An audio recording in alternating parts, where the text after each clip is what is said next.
When I first moved to Memphis, I didn't really know anyone. I had a sister that lives about 20 minutes away, but Memphis has been brand new to me. And the Monday that I moved here, I drove around the area, saw a few churches, typed into Google churches in the area, and saw the Orchard Church and saw that there was a Bible study starting that Wednesday. And so I signed up and I joined on in and I showed up. And soon after I met Keith and John, and they took me around and introduced me to everyone.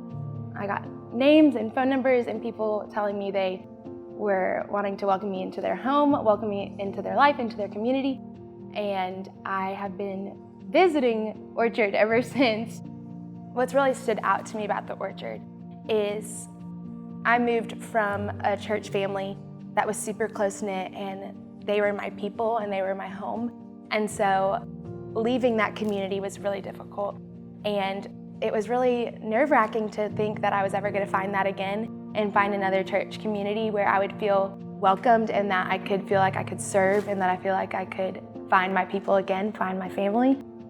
Getting to get plugged in the young adult Bible study, everyone was super welcoming, made me feel a part of the family from the first moment that I walked in, and made me feel like I had a home after 48 hours of being in Collierville.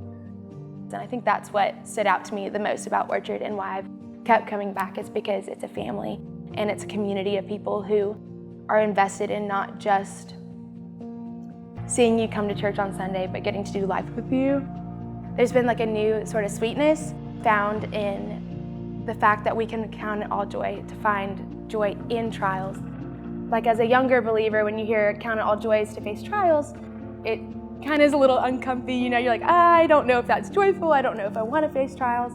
But diving back into that book with this study and getting to talk it through with the people in the study group has been really cool, because moving to a brand new city, not knowing anyone and not having really any friends has been difficult. But all along, and reading through James right now, it just reminded me that the Lord has us in the center of his hand and he's not going to let go. And finding community already and through all of that has been really cool. And he's been teaching me that, like, where he calls me, where he guides me, he will provide for me.